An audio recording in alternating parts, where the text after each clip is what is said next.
हमारे साथ जुड़े हुए वरिष्ठ पत्रकार और राजनीतिक विश्लेषक प्रद्युमन जोशीला जी। प्रद्युमन भाई राम राम। राम राम जी। सभी दर्शकों को नमस्कार। राम राम। की दुनिया की बात करो साथियों, दिल्ली के अंदर राजनीति की दुनिया में तहलका मचा हुआ है। जो विपक्ष का सबसे बड़ा चेहरा राहुल गांधी और नंबर 2 की हैसियत रखती हैं प्रियंका गांधी, दोनों भाई बहन को अरेस्ट कर लिया गया है और मुद्दा था वोट चोरी का। आखिर देश में किस किस प्रकार की चोरियां हो रही हैं? हम पैसे की चोरी सुनते थे, हम माल की चोरी सुनते थे, हम घोटाले सुनते थे, अब वोट की चोरी भी सामने आ गई है। और इस बात को लेकर विपक्ष भी लगातार मुखर है और राहुल गांधी जी ने एड़ी चोटी का जोर लगा रखा। और कई दिन से राहुल गांधी जी कह रहे थे मैं ऐसा एटम बम फोड़ूंगा, ऐसा एटम बम फोड़ूंगा, और फिर उन्होंने एटम बम जो फोड़ा वो फोड़ा वोट की चोरी का। आखिर इस एटम बम में कोई दम है या पहले की तरह कभी रफाल कभी अडानी अंबानी? उसी तरीके से यह भी एक विपक्ष का एक एजेंडा होता है कि कोई तो मुद्दा रखें, उसी प्रकार से एक आई हुई चीज है। क्या दम है वास्तव में? और जो आज गिरफ्तारी हुई है, क्या सरकार वाकई में विपक्ष को लेकर डर गई है? क्या सरकार विपक्ष का सामना नहीं कर पा रही? क्योंकि गिरफ्तार करवाना, किसी को अरेस्ट कराना, ये तो एक आखिरी हथियार था, बुजदिलों का काम होता। अगर वो कुछ पूछ रहे हैं, जवाब मांग रहे, अब सामने से जवाब दीजिए। इन सारी बातों पर चर्चा करेंगे। हमारे साथ जुड़े हुए वरिष्ठ पत्रकार और राजनीतिक विश्लेषक प्रद्युमन जोशीला जी। प्रद्युमन भाई राम राम। राम राम जी। सभी दर्शकों को नमस्कार। राम राम। प्रद्युमन भाई, राहुल गांधी जी कई दिन से कह रहे थे जी कि मैं एटम बम फोड़ने वाला हूं, मैं एटम बम फोड़ने वाला हूं जी। और आखिर वो एटम बम फूट गया जी। अब कहां तक इसको एटम बम मानते हैं? देखो, निश्चित रूप से जब 2024 का लोकसभा चुनाव हुआ जी, उससे पहले राहुल गांधी ने पूरे भारत में जो भारत जोड़ो यात्रा निकाली जी, इंडिया अलायंस बनाया, उसके बाद हर तरफ से ये लग रहा था कि मोदी बहुमत को नहीं क्रॉस कर पाएंगे और हुआ भी वही। 240 के आर बार वो रह गई। उसके बाद कुछ राज्यों में चुनाव हुए, विशेषकर हरियाणा, महाराष्ट्र, दोनों जगह इस ढंग के माहौल थे कि दोनों जगह कांग्रेस या कांग्रेस के अलायंस की सरकार आएगी। ठीक है। और हुआ उल्टा, बीजेपी ने दोनों जगह सरकार बना ली। हर तरफ ये चर्चा चलने लगी और विशेषकर जो लोग हारे उन्होंने भी इस तरह के आरोप लगाए कि कहीं ईवीएम जो थी उनमें बैटरी 99% रही। ठीक है जी। एक बहुत गंभीर सवाल तब और उठ खड़ा हुआ जब हरियाणा में जो पोस्टल बैलेट हैं उसमें कांग्रेस एक तरफा प्रचंड बहुमत से आगे थी, जीत रही थी, और उसके बाद वो 37 पर आकर अटक गई। तरह तरह के सवाल खड़े हुए और ना केवल हरियाणा और महाराष्ट्र बल्कि अलग अलग राज्यों में इस तरह की चर्चाएं चलनी शुरू हो गई कि कहीं ना कहीं गड़बड़ है। और जो संवैधानिक संस्थाएं हैं उन पर सवाल उठाने भी शुरू हो गए। ठीक है। अब राहुल गांधी ने एकाएक जो एटम बम शब्द का यूज किया, वो अपने आप में एक ऐसा है कि भाई एटम बम अगर कहीं फट जाए तो वहां सर्वनाश हो जाता है मामले का। तो इसलिए उन्होंने जब एटम बम किया तो पूरे देशवासियों की निगाहें लग गई कि वे पता नहीं क्या फोड़ेंगे। बिल्कुल सही बात है। और उसके बाद उन्होंने जिस ढंग से एक लोकसभा सीट का जिक्र किया और हरियाणा का भी जिक्र किया, अलग अलग राज्यों का उन्होंने जिक्र किया जी। एक बात तो जरूर है कि राहुल गांधी ने जो सवाल उठाए हैं उन सवालों का जवाब इलेक्शन कमीशन को देना चाहिए, इसमें कतई कोई दो राय नहीं। उसके बाद जिस ढंग से साइट बंद होने के आरोप लगे तरह तरह के, और लगातार ना केवल ये एक इलेक्शन कमीशन बल्कि ईडी हो, सीबीआई हो, जो अन्य जितनी भी संस्थाएं हैं सरकारी, जी जी, बहुत सी संस्थाओं पर जब से नरेंद्र मोदी देश के प्रधानमंत्री बने हैं तब से इस ढंग के सवाल उठ रहे हैं कि मोदी साहब, अमित शाह अपने हिसाब से इनका प्रयोग करवा रहे हैं। तो आपने कहा प्रद्युमन भाई कि चुनाव आयोग पर उंगली उठ रही है जी, और चुनाव आयोग को भी संशय की नजर से देखा जा रहा है जी, तो चुनाव आयोग ने सामने से आकर कहा है जी, अगर आपकी बात में दम है, जी, आपको अपनी बात पर भरोसा है, जी, तो आप एफिडेविट दे दीजिए, हम जो चीज आप उपलब्ध कराना चाहते हैं उपलब्ध करवा देंगे। तो एफिडेविट देने में विपक्ष को राहुल गांधी को क्या दिक्कत है? देखो एक बड़ी गंभीर बात यह है कि जो इलेक्शन कमीशन है उस पर भारत देश की जनता को भरोसा है, तभी तो लोग वोट गिरने जाते हैं। बिल्कुल राइट बात है। और राहुल गांधी देश में विपक्ष के सबसे बड़े नेता हैं, क्योंकि वो नेता प्रतिपक्ष। जब वो कोई बात कह रहे हैं तो वो एफिडेविट दें ना दें, निर्वाचन आयोग को संशय की दृष्टि से तो देखा जाएगा जब तक वो सही ढंग से अपने तथ्य नहीं रखते। जी, वो पाक साफ। मान लीजिए राहुल गांधी ने दे दिया एफिडेविट, तो अगर वो कोई रखेंगे अपनी बात तो भी देश उतना ही विश्वास करेगा जितना वो नहीं एफिडेविट देंगे तो अपनी बात रखेंगे। राहुल गांधी कोई यूं थोड़े कोई राह चलता आदमी है, किसी ने किसी पर आरोप लगा दिया, विपक्ष के नेता वो भी तो विपक्ष के सांसदों ने अपना नेता चुना है। और आज जिस ढंग से मामला हुआ दिल्ली में कि विपक्ष के लोकसभा और राज्यसभा के लगभग जो 300 सांसद, 300 को छोटी चीज नहीं होती, 300 सांसद जब संसद से और निर्वाचन आयोग के कार्यालय तक जा रहे हैं तो वो अगर कोई बात अपनी रखना चाह रहे हैं तो उनको हिरासत में लेने के क्या मायना है? तो क्या मानते हैं आप? में मतलब एक तरफ तो देखो बीजेपी जगह जगह पिछले कई सालों से हम देख रहे हैं कि आपातकाल को लोगों को याद दिला रही है कि भाई 1975 में इंदिरा गांधी ने यह आपातकाल लागू किया और ये मामला हुआ। हरियाणा में तो यहाँ तक कि जो लोग आपातकाल में जेलों में गए उनकी पेंशन तक भी बढ़ाई सरकार ने। जी सही, ठीक है, लोकतंत्र योद्धा बोल रहे हैं। तो अब ऐसी क्या भय है या ऐसी क्या कमी है निर्वाचन आयोग में जो जवाब नहीं दे रहा? जी, देना चाहिए, उसमें क्या दिक्कत है? तो प्रद्युमन भाई क्या मानते हैं कि जिस प्रकार से गिरफ्तारी हुई है जी, तो क्या सरकार डर गई है, आप ये कहेंगे? देखो ऐसा है, सरकार कोई भी हो, अकेली मोदी की सरकार की बात नहीं या बीजेपी की सरकार की नहीं। जब मनमोहन सिंह की सरकार थी उस समय भी लोग जब इस तरह के प्रोटेस्ट करते थे उनको तब भी हिरासत में लिया जाता था। रामदेव जी का हर बड़ा सरकार करती है, हर सरकार करती हर कोई भी सरकार हो। ये जब विपक्ष में होते हैं ना तो बयानबाजी कुछ भी दे देते हैं, और सत्ता पक्ष में जब होते हैं तो फिर उसका जवाब देना मुश्किल हो जाता है। आप कितने एक ऐसी चीजें देखोगे जो आज बीजेपी कर रही है वही काम पहले कांग्रेस भी किया करती थी। अच्छा, आज जो कांग्रेस के नेता आरोप लगाते हैं कि भारतीय जनता पार्टी के नेता विशेषकर अमित शाह को टारगेट करते हैं कि वो सरकारें तोड़ते हैं, कांग्रेस ने क्या तोड़ी? नहीं। ठीक बात है, सबसे ज्यादा सरकार तोड़ने का रिकॉर्ड तो नहीं ना भाई, सब अपनी चलती में सारे चलाते हैं। बिल्कुल, ये परंपरा ही वहीं से स्टार्ट हुई थी। बिल्कुल, वो तो कांग्रेस ने ये देखना चाहिए जहां उनकी सरकारें टूट रही हैं, जहां उनके एमएलए भाग रहे हैं, बीजेपी में शामिल हो रहे हैं, भाई ऐसे आदमियों को आप टिकट ही क्यों दे रहे हो जो आपका विश्वास पात्र ही नहीं है? बिल्कुल सही बात है आप, ठीक है ना। अभी भी देखो ना प्रद्युमन भाई, अगर हम हरियाणा के संदर्भ में देखें, अभी भी कई सारे विधायक हम चर्चा भी कर चुके हैं, वो आज भी सरेआम बीजेपी के शान में कसीदे पढ़ रहे हैं, खुल्लम-खुल्ला बोल रहे हैं, और कांग्रेस के टिकट पर वो जीत कर आए हैं। बिल्कुल। प्रद्युमन भाई, एक सवाल ये है कि काफी लोग ये कह रहे हैं कि राहुल गांधी ने जो आज संसद में चल रहा है, आज संसद एसआईआर के मुद्दे को लेकर ठप पड़ा है। एक टाइम में आप याद कीजिए, रफाल को लेकर सेम यही हालात थे, रफाल का मुद्दा बना गया, उसके बाद चुनाव हुए, जनता ने उस मुद्दे को नकार दिया। उसके बाद अडानी अंबानी का एक मुद्दा बना गया, चुनाव हुए, उस मुद्दे को नकार दिया गया। ऐसी संसद ठप हुई अडानी अंबानी के नाम पर। एक टाइम में फिर ईवीएम का मुद्दा बना, अभी कुछ टाइम पहले, ईवीएम। अब वो मुद्दा भी नहीं चला। अब कुछ लोग ऐसा कहते हैं कि राहुल गांधी की मजबूरी है, वो विपक्ष के नेता हैं, उनको विपक्ष को बिजी रखना है, और जो वोट है उनका वोट बैंक है, जो उनके लोग हैं उनको बूस्टअप रखना है, उसको धंधे लगाए रखना। उनके अंदर एक ये चीज पैदा करनी है कि देखिए आप हारे नहीं, आपको हराया गया है, ताकि उनका मोरल बूस्ट रहे। आप क्या कहेंगे?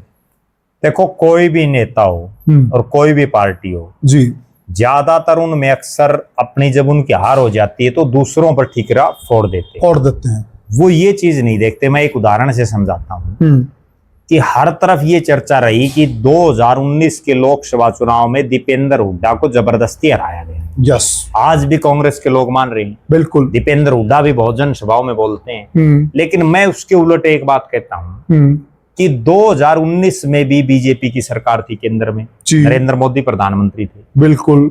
2024 में भी मोदी की सरकार थी। बिल्कुल। जब उनको 19 में हरा दिया, 24 में क्यों नहीं हराया? ठीक बात है। 24 में भी तो हरा सकते थे, लेकिन कारण क्या था?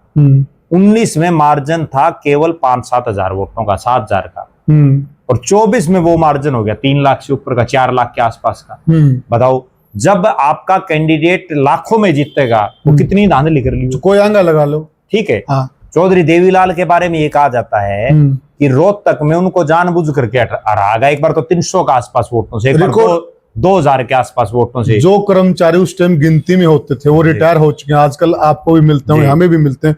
वो कहते हैं हम बंडल गायब कर देते थे, बंडलों का सिस्टम होता था। तो दरअसल बात ये है ना, अगर वो 300 की हार, अगर वो 1 लाख से चौधरी देवीलाल जीत जाते तो कौन रहा सकता था? कमियां खुद में भी हैं। अब जो कांग्रेस के कैंडिडेट आ रहे हैं, जो बार बार बहुत से कांग्रेस के कैंडिडेट ये कह रहे हैं कि बैटरी 99% थी, वो ये एक और सवाल है।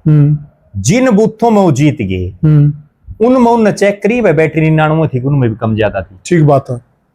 कहीं तो वो जीतते भी होंगे। सही बात है। जो 37 MLA कांग्रेस के जीते हैं वो 37 भी तो आए होंगे।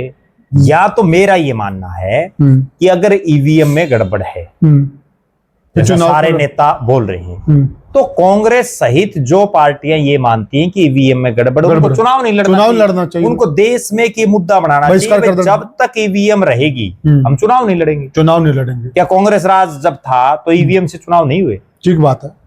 ईवीएम लाया कौन था? बात तो यही है ना। अब ईवीएम लाया कौन था? बहुत चीजें ऐसी हैं जो कांग्रेस ले आई, और आज कांग्रेस उन्हीं चीजों का विरोध कर रही है। ठीक बात है। हाथ तो उन्होंने पकड़वाया। बिल्कुल ठीक है ना। बीजेपी तो कितने साल राज किया उन्होंने बीजेपी ने देश में? बिल्कुल ठीक बात। 5 साल अटल बिहारी वाजपेयी रही, उससे पहले तो कभी 13 दिन रहेगी, कभी 13 महीने रहेगी। बिल्कुल। या उससे पहले जनता पार्टी की सरकार बन गई कुछ एक समय के लिए। बिल्कुल ठीक है। या कुछ एक समय के लिए चरण सिंह बन गए। उसके अलावा अब नरेंद्र मोदी 11 साल से हैं। ये तो लगातार ही तो कांग्रेस राज कर रही है। राज कांग्रेस का ही रहा है। कांग्रेस ने क्यों ऐसी कमियां छोड़ी? सोचने का सवाल तो ये भी है ना। अच्छा प्रद्युम्न भाई, एक बात बताइए, आप भी ग्रामीण पृष्ठभूमि से आते हैं, मैं भी ग्रामीण पृष्ठभूमि से आता हूं। हम आपके गांव में जितने वोट हैं, जो लोग एजेंट बनते हैं, जो लोग राजनीति में इंटरेस्ट रखते हैं, जो चुनाव के दौरान सक्रिय रहते हैं, उन लोगों के टिप्पे याद होते हैं, कितने पोल हुए, ये कौन से घर का पता होता हमें। ऐसे ही हर गांव में हमें मालूम है। ऐसे ही हर गांव के अंदर कांग्रेस के वर्कर भी हैं। अगर फर्जी वोट हैं, खामियां हैं, तो इनके पास सारा सिस्टम है, वर्कर हैं, और आज भी हमारे गांव पे वो जो डेटा मांग रहे हैं ना, हमारे घर पे वो रखी हैं। हर गांव में आपको वोटर लिस्ट मिल जाएंगी, क्योंकि चुनाव के दौरान इतनी वोटर लिस्ट आती हैं और सबके पास होती हैं, एक एक एजेंट के पास होती हैं, हर बूथ के अंदर होती हैं, हर पार्टी का एक एक एजेंट होता है, सबके पास होती हैं। अगर वाकई में कोई वोट की चोरी है, अगर कोई धांधली है, तो वो बिल्कुल जग जाहिर करनी चाहिए। देखो ऐसा है, अगर कहीं कोई गड़बड़ होगी इस पूरे मामले में, तो मेरा निजी रूप से तो मुझे तो ये लग रहा है कि गांव में तो ऐसी गड़बड़ मुश्किल है मिलनी, क्योंकि गांव में तो लोग लगभग आपस में जानते हैं। अगर कहीं कोई गड़बड़ें ये मिलेंगी तो शहरों में तो वैसे कोई मिल सकती है, क्योंकि शहरों में लोगों का, और विशेषकर बड़े शहरों में। अच्छा एक बात बताइए प्रद्युम्न भाई जी, जिस वक्त बीजेपी हारती थी, जिस वक्त कांग्रेस का राज था, उस वक्त भी लोग ये कहते थे शहरों की पार्टी। बीजेपी उस दौरान भी शहरों में मजबूत थी। तो आज हम ये कैसे कह दें कि आज बीजेपी शहरों में मजबूत थी? शहरों में तो बीजेपी पहले से मजबूत रही है। उसमें मैं एक बात और जोड़ता हूं, जो राहुल गांधी ने एक बात कही कि वे एक लोकसभा क्षेत्र की, हम बाकी तो विधानसभाओं में जीत गए और एक में हम हार गए बुरी तरह से। आज भी मुझे याद है जब कुलदीप बिश्नोई और दुष्यंत चौटाला का इलेक्शन था, 6 विधानसभाओं में कुलदीप बिश्नोई एक तरफा जीत रहा था। बिल्कुल। और 3 जब विधानसभाएं आई तो उसमें वो इतनी बुरी तरह से हार गया कि चुनाव हार गया। तो इसका मतलब क्या उन 3 हलकों में वोट चोरी होगी? क्या उनमें गड़बड़ हुई? ठीक है ना। ये तो कोई मतलब ऐसा है कि ऑथेंटिक कोई बात कहेंगे ना, तब जाकर के देखो हो सकता है, और लेकिन वो तथ्य देने पड़ेंगे। इसमें ये भी कोई दो राय नहीं। अगर कहीं उनको लग रहा है राहुल गांधी को कि ऐसा हुआ है, तो एफिडेविट देने में भी कोई, मैं तो मानता हूं कि कोई परेशानी नहीं होनी चाहिए। बिल्कुल। अगर उनके एफिडेविट देने से सच बाहर आता है, अगर उनको अपनी बात पर विश्वास नहीं है, एफिडेविट का मतलब क्या है? एफिडेविट का मतलब यही तो है कि भाई मैं जो बोल रहा हूँ वो सही बोल रहा हूँ, सही बोल रहा हूँ, यही तो बात है। ठीक है, या तो उनको अपनी बात पर ही विश्वास नहीं, उन्होंने चलते कोई बात कह दी, अब उसको एक मुद्दा बना रहे हैं। लेकिन मेरा निजी रूप से ये मानना है, अब या तो राहुल गांधी को देश भर में निकल जाना चाहिए। ये वोट चोरी और जो ये इस तरह की बातें कह रहे हैं ना, ये जब तक जनता के दिलो दिमाग में नहीं घुसाएंगे तब तक कोई फायदा नहीं इन चीजों। बिल्कुल बिल्कुल ठीक है, बिल्कुल। या तो उनको जैसे उन्होंने भारत जोड़ो यात्रा पहले निकाली, इस तरह से पूरे देश में घूम जाना चाहिए, और या सारे काम छोड़ के पहले अपने संगठन को मजबूत करें। अगर उनका सिस्टम मजबूत होगा तो मैंने जो बताया कि जहां आप 1 लाख से जीतोगे कौन कर देगा गड़बड़। अच्छा प्रद्युमन भाई, मुझे एक बात बताइए, 22,500 जो वोटों की वो बात कह रहे हैं, जो हम चर्चा कर चुके हैं, इस 22,500 पे आप और हम दोनों बैठकर कई बार चर्चा कर चुके हैं कि वे केवल 22,500 वोटों से कांग्रेस की सरकार आते आते रह गई। अगर उनको ये लगता है कि धांधली हुई है तो फिर हरियाणा का पूरा चुनाव कोर्ट में चैलेंज होना चाहिए। नहीं, चैलेंज भी करना चाहिए, बड़े बड़े वकील हैं उनके पास, बड़े बड़े वकील। दूसरी बात एक चीज और है ना, आप दोनों एंगलों से उस चीज को देखो। अगर वो 22,500 बीजेपी को और आ जाते तो बीजेपी 48 से 57-58 पर नहीं चली जाती। ठीक बात है। कांग्रेस वाले भी तो थोड़े थोड़े वोटों से जीत रहे हैं, कांटे का मुकाबला था, कांटे का मुकाबला था। अब उसमें अगर कहीं कोई, अब 32 वोट से ब्रजेंद्र सिंह हारेगी चुनाव, बिल्कुल। अगर यही ब्रजेंद्र सिंह 50,000 से आगे होते तो कोई थोड़ी था। बिल्कुल।